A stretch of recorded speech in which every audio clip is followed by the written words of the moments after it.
Grabe. Grabe guys. So,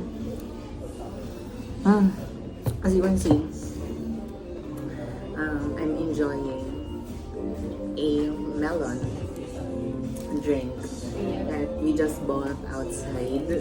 So, oo. Start ko na. Kasi parang may gusto kong gawin. Kasi gusto kong sabihin sa kanila na let them be. O kumbaga, let them enjoy things. Kasi alam mo, pinaghirapan nila yun. Takang-taka pa siya. Bakit? Parang sabi niya, nagsisimula ka na, wala pa ako. So, yun, parang, kung gusto ko sabihin sa mga tao habang umiinom ako kanina ng melon drink, is to enjoy things that they parang pinaghirapan nila. Diba, hindi ma-English. No, pinaghirapan nila. Kasi, yun yung nagdadrive sa atin, yung mga rewards. Minsan, yun yung nagdadrive sa mga tao. Mga rewards. Minsan naman, yung mga may mga reasons sila or drives na kumbaga, may mga pinagbubutan sila. So for now, for me, I think yung melon na yun yung naging drive ko to work harder starting tomorrow. Hey, gusto ko lang naman talagang maging successful sa buhay and everything. Ikaw, ano yung nagsisilbing drive mo sa buhay? So, bakit mo ginagawa yan? What's the reason? Ito makamit lang. Sige. Ako yung drive sa akin. Family. I mean, Hindi wala namang masama doon. oo. I mean, kaya family kasi sa totoo lang. Siguro, grateful ako dahil ang napuntahan mong pamilya is yung tanggap ako. Kaya siguro, sila yung drive ko sa mga bagay na gagawin ko.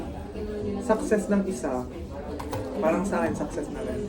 Kunwari, success ng kapatid ko, success na sa akin. Hindi na siya yung parang, hindi ako individualistic na tao na parang may pinaghirapan ko yan, dapat ako lang. Parang mas gusto ko yung collective. Kaya kung gaano halimbawa kung gaano kasi yung family ko, ganun din ako. So parang kaya yun yung drive ko. Dahil siguro nag-start pa lang sa home, kaya ako ay tanggap ang sarili. So wala na yung ng iba. Okay. Gets ko yung sinasabi mo. It's just that parang kabog naman masyado para sa sagot ko yung melon yung naging drive ko. Eh ano ba? Dahil pa seryoso Hindi, okay lang naman. Pero kung hindi seryoso, ang drive ko. Gusto mo sagutin. Kasi sasagutin naman ako seryoso. Siguro after mo. Medyo masagot, parang napahiya lang ako. Ang drive ko ito. Smile. Okay. Pero maganda ang naging drive mo. Yung wallet. Yun din yung family. Kasi sabi mo nga, it starts within your home. Sa akin, para kanino ba ako bumabangon? Siguro ngayon para sa sarili ko. Yung drive ko talaga ngayon for now. Other than the melon itself, is yung goal ko or dream ko na makatapos ng pag-aaral. Yun talaga yung drive ko as in. So ngayon, I'm really working hard. I'm really working on my earnest. Na makapag-ipon kahit pa paano, kahit pa unti-unti. Hindi man malaki, but syempre may ipon pa din. So ayun, sana makapagtapos ako. And yun talaga yung ultimate drive ko. Kaya pilit pa rin akong lumalaban, pilit akong bumabangon kahit na tinatamad akong bumangon sa umaga. Ayun po. And that is our episode 2. Yes. Ang episode gusto na.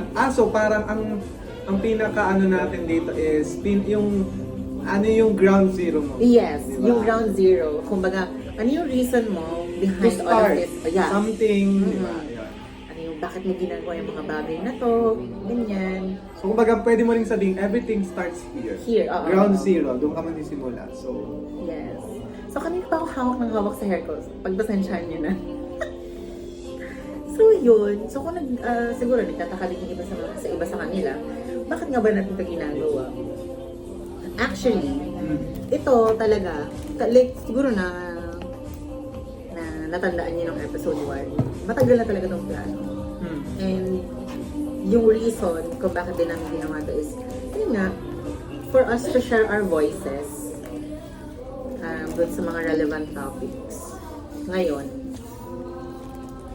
o gusto nyo ba? May relevant topic tayo ngayon. Pero sige, doon muna tayo sa naunang sinabi natin. Ano yung reason natin? Na yun nga, habang kumakain si Aaron, gusto nga namin mag-share ng mga bagay-bagay kasi we feel like there's something in it na sana matutunan ng mga tao even though we're not educators ourselves, hindi kami mga lehitimong tagapagturo ng mga kung ano-anong bagay. But as we move on in life, I think marami naman kami mga share sa inyo, kaya namin ginagawa ito. Saka, ang isa ring reason or isang purpose din is to give space for something dahil kailangan natin ng space na mapaglalabasan ng mga salubin, ng mga nararamdaman. Yes, it's important. Kasi kumbaga sa mental health din natin, importante na naiilabas mo kung ano man yung mga kailangang ilabas, kailangang sabihin. Ganun. Yes. Kasi, di ba, alam naman natin sa ating mga tao, hindi naman mawawala yung moment na kailangan natin ng kausap, Yeah. or moment na kailangan nating mag-vent out dahil may mga, let's say, problema tayo or mga iniisip, there's something that's stressing us out. So, ito, parang ito na din yung way namin para gumaan siguro yung mga kalooban namin. Kasi ang hirap, alam niyo yan na mahirap na may kinikimkim kang damdamin, may kinikimkim kang bagay sa loob-loob mo, na alam mo naman sa sarili mo na dapat mong ilabas, na dapat mong ikwento sa iba, right? At saka hindi mo alam na baka yung mga may i-share mo at may i-share nung kausap mo is maging life-changing. Yes, diba? exactly. Life-changing decision na nag-start ka sa isang bagay na hindi mo alam yung patutunguhan na sa simula. Pero yun, everything starts here and then doon natin mag-flourish siya at diba? Oh, so parang naalala ko lang bigla nung, di ba, nagkaroon tayo ng, last year, sige sabihin natin, last year, parang okay yung friendship natin, ganyan, but dumating yung, siguro November, December, right? Tapos nagkaroon tayo ng misunderstanding, ganyan, hindi tayo nag-usap, but then came January, February. Right? So, nandun na yung... In the making na yung yung parang hindi natin in-expect na ang tagal natin hindi nag-uusap, tapos biglang magka-catch up, ganyan, saan ka? Tapos doon talaga nag-start. So, yun yung ground zero ulit natin para maging reason. Hindi. Yun yung naging ground zero natin para mabuo itong ginagawa natin. So, nung March, nagkayaan tayong maglakad. Tapos doon nagsimula yung mga deep talks, ganyan. Which is, sabi niya nga, very life-changing. So, ako, may natutunan talaga ako sa'yo that time. Hindi ko lang alam kung may natutunan ka sa akin that time. Meron din. Okay, sige, go. Sana may natutunan ka na ako. At doon ko na-realize na, doon sa sinabi kong, yung space for each other. Parang na-realize ko rin doon, we give space sa isa't isa. Tapos doon natin na-realize, eventually na, yung sa friendship, basta parang pinatatag, hindi ko alam parang ganun yung na-realize ko. Na parang simula nung kasi nagkaroon ng space yun di ba? November, December, di talaga tayo.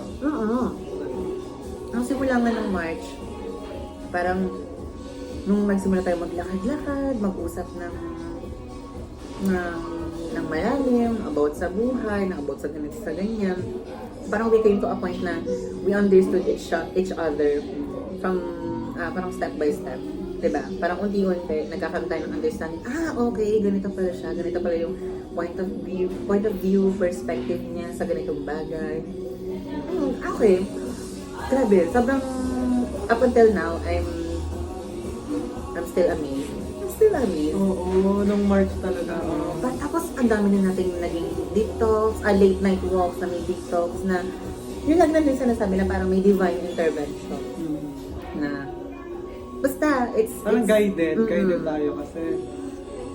Hindi ko alam. At some point parang nagugulat na lang kami sa mga nangyayari.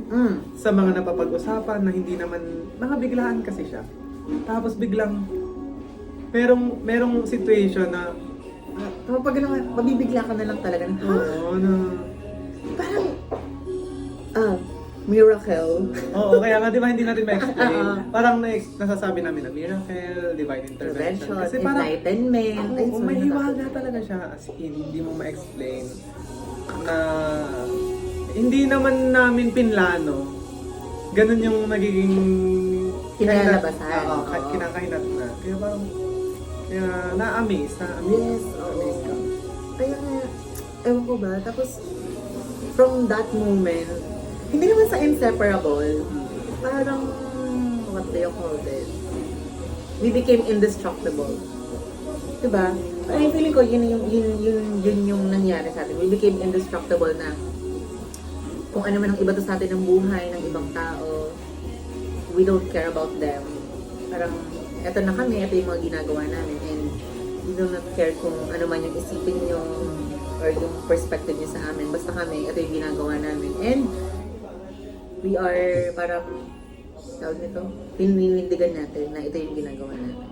Basta wala tayong tinatapakang tao. Oo, yun yung pinaka-importante. Pero alam mo, may isa pa akong na-realize na importante rin pala yung pagiging honest.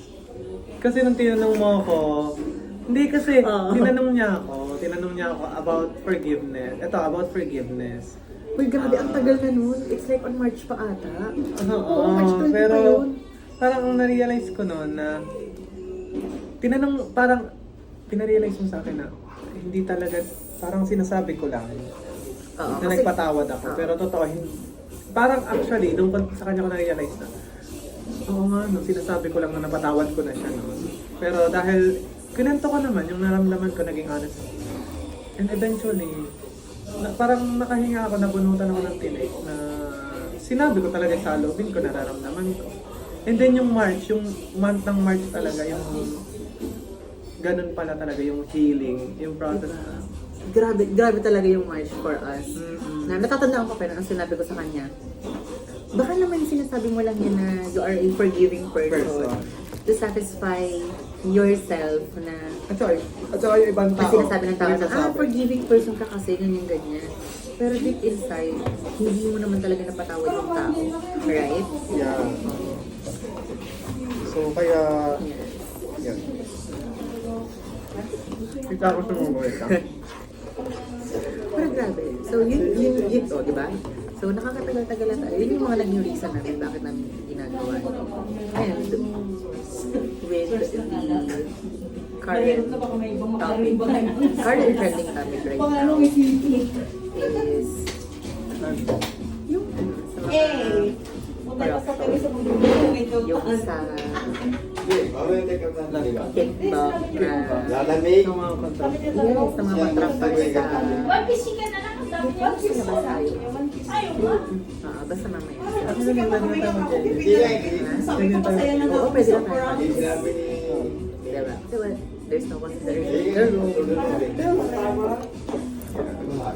Siguro, ang pag-isip natin ngayon, Hindi, siguro isisingin ko na. paano pala yung Hindi, nabuhay yan. Ha? Hindi naman magugulat sila bigla sa Wala ka sa... Hindi, syempre, hindi pa tayo. Kasi kailangan natin na. Isa si Hindi tayo mag-edit. Oo, pwede na. Mas gusto ko si Pamita at si Ate Dayo. Alam mo, nag-inom tayo. Kaya hindi siya nag-inom eh. So, ano hindi yan? Nagtitigil ko. Stop. Tama naman siya. Basta gawin mo, gawa natin ang paraan. Even though, Ulitin mo yung even though. Alam mo bakit? bakit? 0 pa lang, nag-even though ka na, Ah, putol okay. yan. Okay, edit naman yan. 1, 2, 3, go. Even though, meron tayong constant changing sa mga sarili natin, siguro for our personality, for our betterment, for the betterment of ourselves, hindi talaga mawawala yung parang grudge sa loob-loob natin na okay na, sige na nga patawarin kita, pero deep inside hindi pa talaga kita napapatawad. At sabi mo rin doon sa pagbabago, nagpalit din tayo ng location. Yes. Oo. Dahil importante rin to, itong location na to. Yun nga. Hindi ko i-mention, pero kaya ko sinabing importante rin tong place na to. Dahil dun sa Everything Starts Here. Oo, everything starts Everything here talaga. starts here talaga Dito sa sa pwestong location to. na to. Oo. So, lalo na sa mga nakakaalam yun. Pero hindi ko na para ipaalam kasi another story na Ang lang. daming kwento, ang daming tao, ang daming pangyayari dito. To the point na lahat talaga dito nagsimula. Mm. Hanggang sa yun nga, may mga tao siyang hindi niya napapatawad pa. Including me. Baka kailangan ko talaga dito sa place na to. Kasi sabi mo forgiveness. Oo, kasi 'di ba parang sabi nila na kung hindi ka marunong lumingon sa sarili mo pinanggalingan, parang mas masahal ka pa sa malansang isda, if I'm not mistaken. Pero yun naman ay, Hindi. hindi kasi about sa lingwahe naman yun, diga. Ano ba? I-edit mo yan. Tanga ka. Mababash ka. Ano? Ang hindi magmahal sa sarili mo. Siniwi ka. Ay, bakit?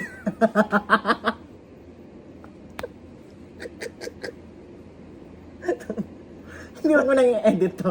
Feel ko, okay lang na mabash ako. Sa TikTok ko yan yung ano.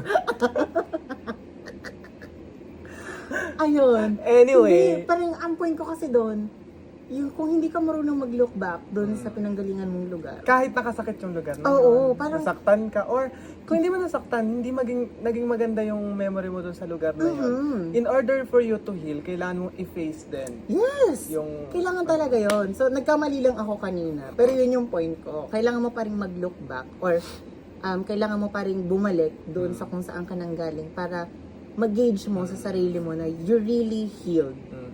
Na totoo nang nakapagpatawad ka, na totoo nang okay ka.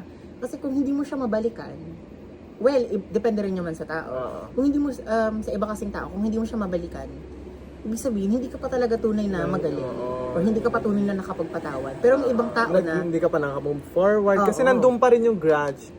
Kung hindi man galit, basta yung grudge for Oo. something na hindi ka makalaya eh.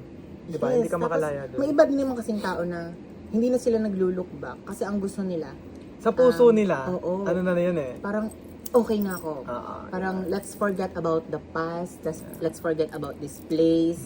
Parang they have to start a new life, a new them. So parang I think, importante rin sa tao or to someone na alam mo, ikaw rin ang makakapagsabi kung nag-heal ka na eh.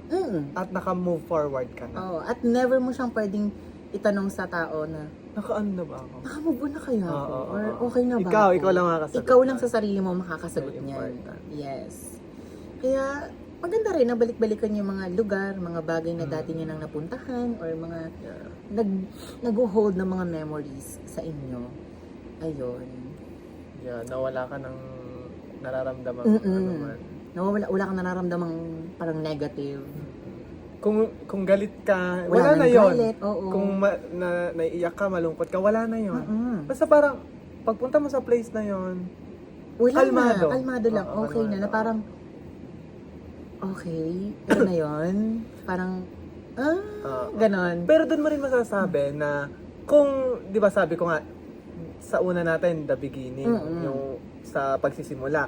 Doon mo masasabi yung proseso o yung progress na sa mga yung pag-move on, pag-move forward, pag-heal, proseso siya. Yes, na you have this journey. Hindi mo pwedeng madali eh. Yes, oo. Na parang, ito na nga, pinagdaanan mo tong journey na to, parang simula doon sa the beginning.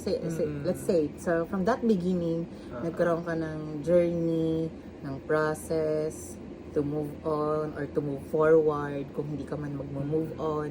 And then, kung ano yung naging progress after that process. And then, ayun na, yung result. Diba? Pero hindi talaga siya madali, no? Hindi. Lahat ng bagay Hindi. is hindi madali, proseso talaga siya. Oo. Hindi mo dapat din madaliin ang sarili mo o yung mga bagay na dapat okay, kailangan maka-move on na ako, maka-move forward. Hindi mo siya minamadali. Tayo makakasagot kung kailan at magugulat na lang tayo actually na nakamove. Mm-mm. Hindi Or, mo siya masasagot. Hindi mo siya masasabi agad Diba? na Oo. pag oy, naka-move on na ako. No, Oo, hindi, no. hindi mo siya agad madidistinguish na okay ka na. Parang there's someone pa around you na magsasabi sa'yo na parang there's something in you na different. Or di kaya kapag nagpunta kayo sa lugar na yun na, ay girl, parang may bago sa'yo. Parang hindi ka na nasasaktan, hindi ka na, wala ka na nararamdaman towards this something or towards this place, ganon. So, iyon. Yeah, very. Grabe. Sobrang grabe talaga nung mga... Yun sa amin, ang dami na namin napagdaanan na hindi naman talaga namin in-expect at all. Ground zero talaga, no? So, sa inyong mga sarili, you can take on your memory lane. You can take a trip back on your memory lane and ask yourselves kung okay na ba talaga kayo, kung nasang stage na ba kayo. Ayun. Pero never question yourself na bakit nyo ba to ginagawa or bakit nyo ba to napapagdaanan. Because everything has a reason. At saka, Diba? oo. Tsaka wag kang magka-compare ng sarili mo. And never. Kasi hindi ko pwede compare na bakit siya naka-move on na, naka-move forward na, ako hindi pa. Or, bakit siya, ito yung mga privileges na meron siya, and bakit wala ako? Oo, diba? Yun talaga. Never compare. Kasi, dun pa lang, if you start comparing yourselves to others, there's something wrong in you. Pero hindi namin sinasabi na mentally unstable ka or what. Pero there's something wrong in you na dapat mong baguhin. Kasi, lahat tayo unique, or yun nga, lahat tayo unique, and iba't iba talaga yung mga pathways natin. And it's within ourselves as well, kung paano natin kokontrolin, diba? Yung buhay natin. Decision natin yun eh. So, never compare yourselves to others. Masasaktan lang kayo. Kaya very importante talaga na actually yung energy na lagi mong, halimbawa pag lagi mong sinasabi sa sarili mo na I'm grateful, I am blessed, despite ng ng mga lahat ng hindi magagandang na nangyari o yung sakit, yung pain, kapag lagi mong sinasabi kasi na I'm tired, hindi ako makamove on, pag laging bukang bibig mo, yun yung Parang ang sinasabi nila, legit pa yung Hindi ko- energy na hindi ko alam kung saan subject ko ito natutunan nung high school or nung senior high. Sabi nila, what you think will manifest. Yun talaga. So, never think anything na negative or anything na pessimistic. Wow, pessimistic and negative is the same lang din naman. So, basta wag kayo mag-isip ng kung ano-ano, not unless ito ay helpful sa inyong personality, ganyan, sa inyong mga sarili. so Kasi it will manifest talaga. So, if you think everyday na, okay, maganda ako, okay, yayaman ako, diba? okay, magiging successful ako, there will be a time. There will be a time talaga na darating yun. Maybe not today, not tomorrow, but some other time. So importante na, kunwari pag lagi mong sinasabi na, okay, I am blessed, I am grateful, alam mo magta-translate talaga siya how you will react, o paano ka magiging sa araw na yon, di ba? Yes. Kahit wala kang maipinpoint na blessing ha. Kunwari, sinasabi ko, I'm blessed. Ang pangit na nangyari kunwari ngayon sa akin sa araw na to. Hindi mo, wala kang parang Wala. hindi mo mapipinpoint yun. Hindi mo actually, parang hindi mo nga maiisip na may pangit na nangyari sa'yo. Basta pag sinabi mo lagi na I'm blessed. Parang ganyan yung sinasabi nila na, kumbaga, yung iba kasi ang tawag dyan is daily mantra. Yeah, Daily mantra. So, pag may mga ganyan ka, yun yung most likely mangyari sa inyo. Kasi kung yun talaga yung minamanifest niyo sa sarili ninyo, then, it's not impossible to happen naman. Yeah. Diba? Grabe. So, from our ground zero na mag-share lang ng opinions natin or ng sides natin towards something na or napapagdaanan natin, naririnig, we came to a point talaga na dumating tayo sa point na paggagawa ng podcast. Oo. Hindi, actually, ang na-realize ko nga dyan sa podcast importante na kasi tayo, vinivision natin nun, di ba? Vision talaga namin yung pagpa-podcast. Kahit medyo nakakatawa minsan, di ba? Parang, mag-podcast na tayo, pero hindi namin ginagawa. So, dun ko na-realize na everything starts here. Kapag sinimulan mo.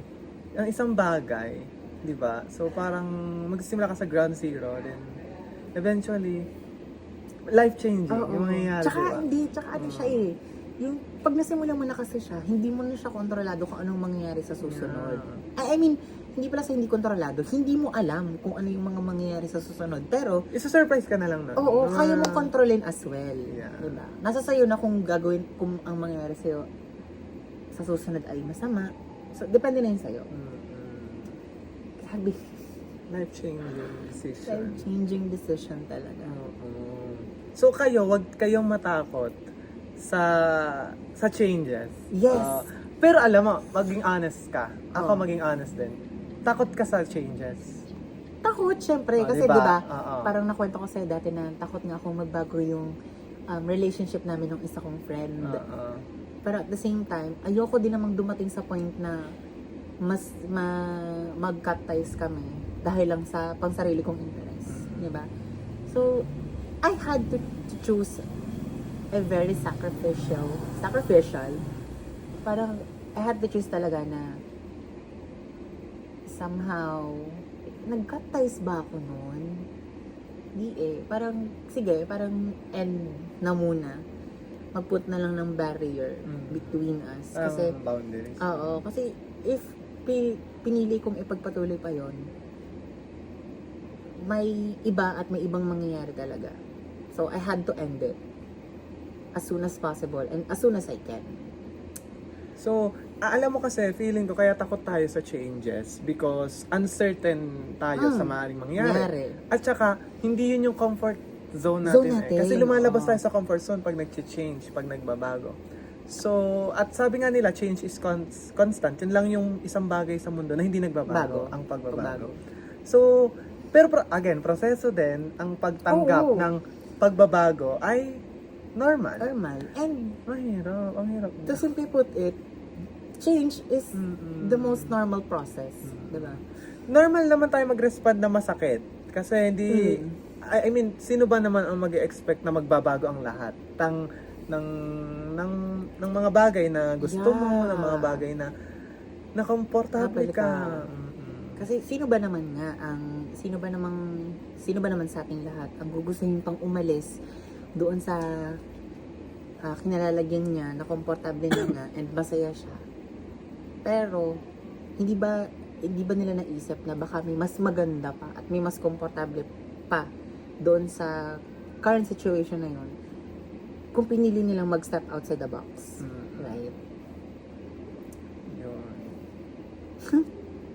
Pero pag iniisip ko ngayon yung mga pinaggagawa natin last time, ako yung nanghihinayang kasi hindi natin na-record yung mga bagay-bagay na yun. Kasi guys, sobrang sabi ko na in the making na nga talaga to, hindi namin lang alam.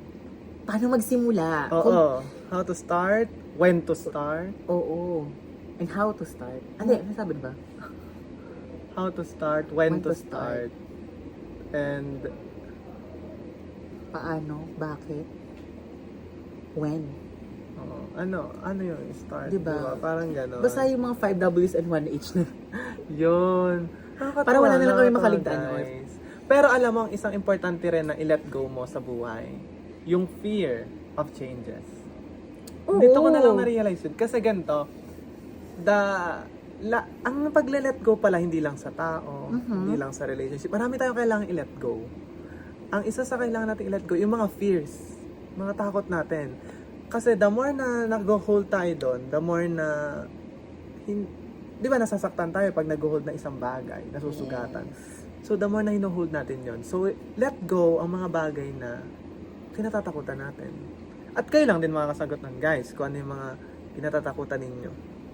Diba? So, kaya, I will let go somehow the fear of changes. Kahit di madali, guys. Proseso ang mga bagay-bagay. It's important. Right. Grabe. Hindi ko na lang din talaga alam yung sasabihin kasi ewan ko, hindi ko din ma-explain. Sa dami na nga nangyari. Parang hindi ko na alam kung anong salita yung sasabihin ko. to the point na ang tanging ko lang masasabi, itong podcast na to yung dahilan kung bakit namin talaga ginawa to. Yeah, life-changing decision. Diba? Kaya kayo guys, if you wanted to start anew, siguro try nyo baguhin yung routine nyo sa buhay. Diba? Malay mo, paglabas mo ng bahay, magkaroon ka ng sign or magkaroon ka ng manifestation na ito pala yung dapat mong gawin. Hindi mo makikita ang isang bagay pag di mo tinry. Mm. Kahit na hindi magiging magandang kahinatnan, ha? Yes, you Kasi, have to try as well. Parang risk. Dapat maging risk taker tayo. Kasi, again, let go the fear of Change. taking risk and changes. So, kapag di tayo nag-take ng risk, hindi natin masasagot. Maaaring hindi nga maganda mangyari. Pero you learn from that eh. Yes. At kung maganda naman ang nangyari, ganun din, you learn At from that. kahit hindi ka isang money investor, if you invest onto something na hindi mo alam kung ano yung magiging kalalabasan, investor ka na din eh. Parang you gamble on something with high risk but high return. O, di ba? High risk, high reward. return. Ayun, no? But same na lang din. Parang kaya nga, yan, nawala tuloy. Ano yung don't na yan? Huwag kang matakot na mag-take ng risk. Sa mga pagbabago, guys. Normal ang pagbabago. Take a chance with me, guys. Dahil sabi mo, di ba dito? Yung nagpe-fade out. Ay, okay daw. Di ba, ang gusto nating ending? Oo. Ayun. So, chika-chika na lang tayo. Ganyan. Actually, ang putol ko dyan, sana, doon na sa may, Take a chance with me. Oo, tas wala na. Yun na, stop. Ayun, bye.